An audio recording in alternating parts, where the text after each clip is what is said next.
Assalamu alaikum wa rahmatullahi ta'ala wa barakatuh. On est toujours au niveau du premier chapitre de la géologie, les chaînes de montagnes récentes et les déformations tectoniques qui les accompagnent.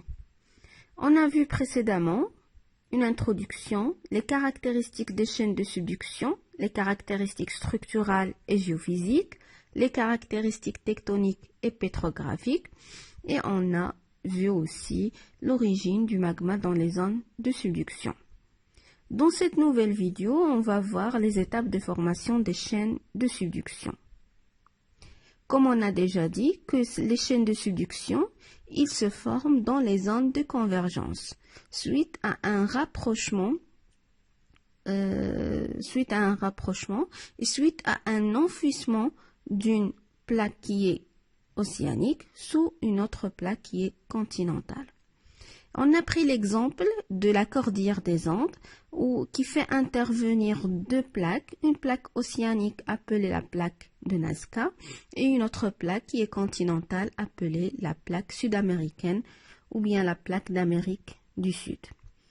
Donc ces montagnes de subduction se forment en plusieurs étapes. On va commencer par la première étape qui était avant moins de 150 millions d'années et suite aux forces compressives يعني قوى انضغاطية لأن هذه منطقة ديال التقارب c'est une zone de convergence فيها قوى انضغاطية كتسمى des forces compressives.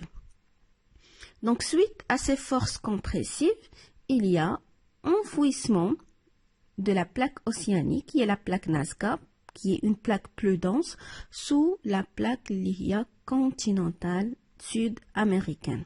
Et à ce moment-là, on a formation d'une fosse océanique et on a aussi empilement, تقشير ديال les sédiments marins de la plaque océanique et formation de ce qu'on appelle le prisme d'accrétion.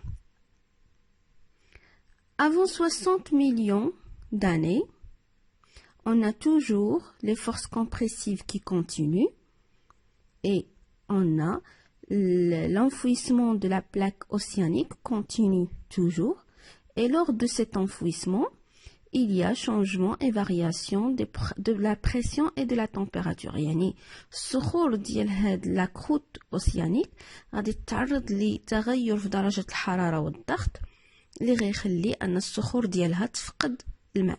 Donc, les roches vont libérer de l'eau. Et cette eau, elle va hydrater la péridotite dial la croûte continentale ou la plaque continentale. Donc, la péridotite hydratée va pouvoir entrer en fusion. يعني غتخضع للانصهار وغتكون لنا le magma اللي هضرنا عليها سابقا.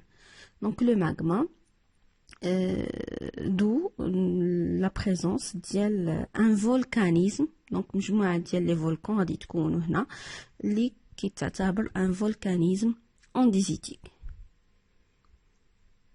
حاليا bien actuellement les forces compressives يعني القوى الانضغاطية مستمرة دائما وعندنا aussi comme vous voyez هاد القوى الانضغاطية خلات أن يكون عندنا une surrection d'un relief يعني بروز وارتفاع ديال التضاريس اللي هي عبارة على les chaînes de montagne des Andes أو سلسلة جبال الأنديز اللي هي تعتبر من السلاسل donc c'est une des chaînes de subduction.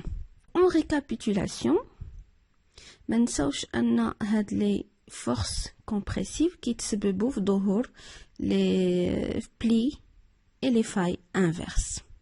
Donc en récapitulation de ce qu'on a vu dans les chaînes de subduction, les caractéristiques des chaînes de subduction, donc on a vu la fosse océanique, الحفرة المحيطية, le prisme d'accrétion qui résulte de l'empilement des sédiments marins, تقشير الرواسب المحيطية, volcanisme andésitique ورشفنا كيفاش كيتم تكون هذا le magma ديال هذا الفولكانيزم,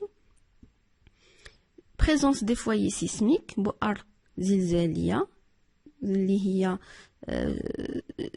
sous un plan اللي هو incliné كيتسمى le plan de Benioff.